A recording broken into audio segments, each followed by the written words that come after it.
So in this video, we will have a closer look at this enclosure from ICBox for Raspberry Pi 4. I will install a Raspberry Pi 4 8GB version in this enclosure here, and I want to set it up as a home assistant device. So I don't really like active cooled cases, so I would like to have something that could passively cool my Raspberry Pi so it can be on for 24/7 without actually overheating. And this case here was in stock, the same place where I ordered my Pi 4. Although the Pi 4 took around 2 months or 3 months to actually get in stock. So I have just had this case laying around for some time now. But anyways, let's just have a closer look at what you get here. Of course, we do get the enclosure, all the screws and mounts to actually mount this to a Raspberry Pi, or mount this Raspberry Pi inside this enclosure here. Should also have some kind of connection between the CPU and the enclosure, but none of the illustrations I've seen online, nor on the box here, does actually include those on the images. So should passively cool the Raspberry Pi. But let's just have a closer look. And like I said, this is the 8GB version. Maybe a little overkill for Home Assistant, but definitely the more memory, the better, in my opinion. Also for future-proofing, if I wanted to use extensive plugins or more plugins that uses more memory, of course, I will have sufficient to do so in the future. And yeah, of course, these Raspberry Pis are very hard to come by, so it took, like I said, a few months for me to actually get a hold of this one here. But the case here had lying around for some time, so let's have a closer look at that. And we get a little thank you note there. If you are happy, nice. If you're not, you can of course contact ICBox.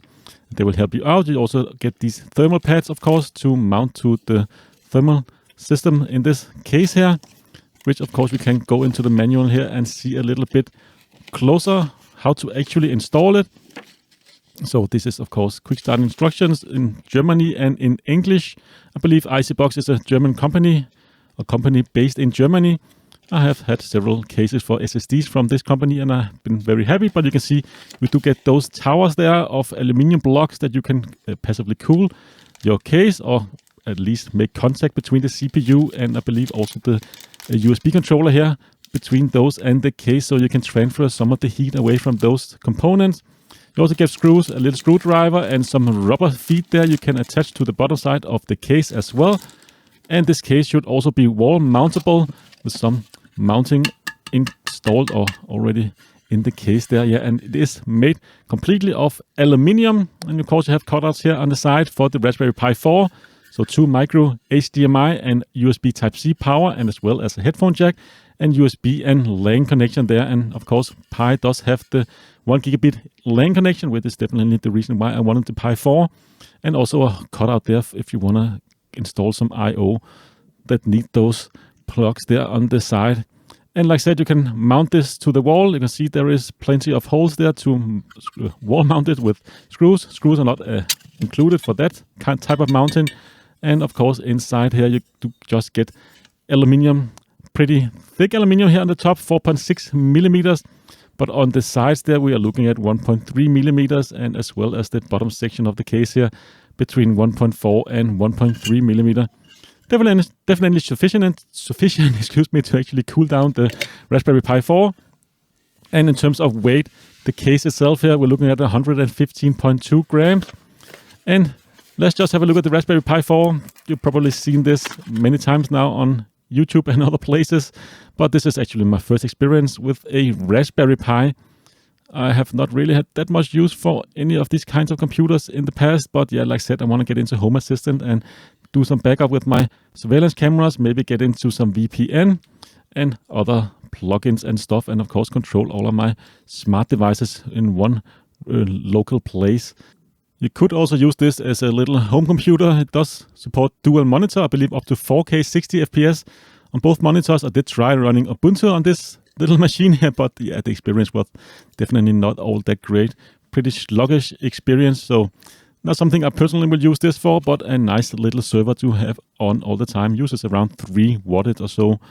And you can see here a little quick and start instructions. Of course, you shouldn't touch the PCB itself, only touch the edge of the PCB. And you also get a little safety instructions here. So definitely do read this very carefully, because yeah, A lot of reading you can see here. I never really read those, so yeah, just throw this over in the corner here, but I believe they just have to include those. But anyways, you can see the weight here around 46.3 grams as well. And yeah, pretty lightweight little computer there. And let's just install this inside the case. Pretty easy to do so. You have two sides of screws. You need to use the 4 large screws to actually screw the Raspberry Pi inside the case. And you can see the 2 different screws that are included here. The bigger ones is of course to mount the Raspberry Pi into the case. So this is what we're going to use now. The smaller one is to actually screw the case together. But that's the final step. First step here, remove the SD card. So if you already, like me, have installed an SD card, definitely do remove it before installing the Raspberry Pi into this case here. Once done so, it is very easy to just get it aligned with the screw holes. And you can see the ports there on the side just fits perfectly. And yeah, definitely a nice, well-made little case. And not that expensive either. So yeah, definitely like the fit and feel of this case here. But anyways, we are just screwing this 4 big screws into the case, holding the Raspberry Pi in place like so. And next step, of course, is to mount those thermal towers there. So you need to mount 4 thermal pads, 2 to each of these little aluminium blobs there that you have to connect between the Raspberry Pi and the case. And not the best solution in my opinion. It would have been nice if these were actually built into the lid of the case. But you need to mount them to the CPU and to the controller there, not to the memory, unfortunately. So there's only really 2 included. And you can see the big one to the CPU and the smaller one to the controller. And yeah, just standard aluminium doesn't really feel that heavy because yeah, it is aluminium. You can see here 6.5 gram. The big one there and the small one is just 2.5 grams aluminium. Definitely sufficient to just move some heat away from those 2 chipset there, or 2 chips. And I always use some isopropyl alcohol just to clean them up as best as I can. And you do have 2 of different size of thermal tape there. You can of course attach the big one to the big aluminium heatsink and the smaller ones to the smaller heatsink there. And it's pretty easy to do so, although the ones included with my kit here wasn't cut all the way through. So I just had to use a little Stanley knife there to just cut through the thermal pad. And once you've done that in one end, you have to do that in the other end as well. And of course, you have to do exactly the same with the big one as well. Just use the bigger thermal pads that's included. Just like so, you have a little sandwich there you can just squeeze into this case. And like I said, exactly the same with the big aluminium blob there. That's a little bit better cut in my device here, but still I had to use a knife to actually cut through the plastic on the other side. So once you're done, you have 2 little aluminium burgers there, and you do still have plentiful of these little thermal tabs there, or thermal tape, to actually attach it one more time to another case, or if you ever disassemble it in the future. Very important step is of course to remove that plastic on the other side of the thermal tape. And you have to do that in both ends, so you have to remove 4 pieces of tape on each of these aluminium heat sinks. Very important, because else you will not really cool your CPU sufficiently, and the heat won't be transferred to the lid from the CPU. Because yeah, this plastic is only really to protect the thermal tape.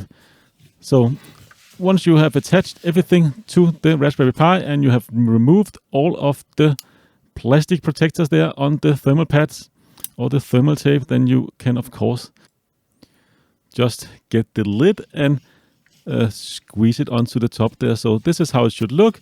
And like I said, just get the lid there and make sure it is oriented the right direction there. So you have the ports on the one side, and of course the other side is for the I/O connector. And it did take me a little bit of time to actually squeeze this lid on. It's a lot of friction, I believe, and just squeeze it in place. And once you're done so, you can kind of feel a little bit of a springiness. So you just tighten it a little bit, as you can see here. So this is exactly how it should feel. So the thermal tape is actually making sufficient contact with the lid and of course with the CPU as well. So it's kind of squeezed that little aluminium heatsink there in between the lid and the CPU, and that way it will be proper cooling the CPU, and it does definitely do a good job. You do feel the case kind of heat up or warm up. It only really get a little bit warm to the touch, doesn't get hot at all, and it's been on for several days now as of this video here, so definitely does cool the CPU and the controller sufficiently. And next up, of course, install these little rubber feet underneath if you want to mount this or just place it on a table or a shelf or anything like that. Definitely a nice thing to do so you won't scratch up your furniture. But of course, if you plan to wall mount this is not really a necessary step. And these little rubber mounts there just took forever to get out. Was kind of hard to do so, but once they're out, they definitely do stick on there quite well.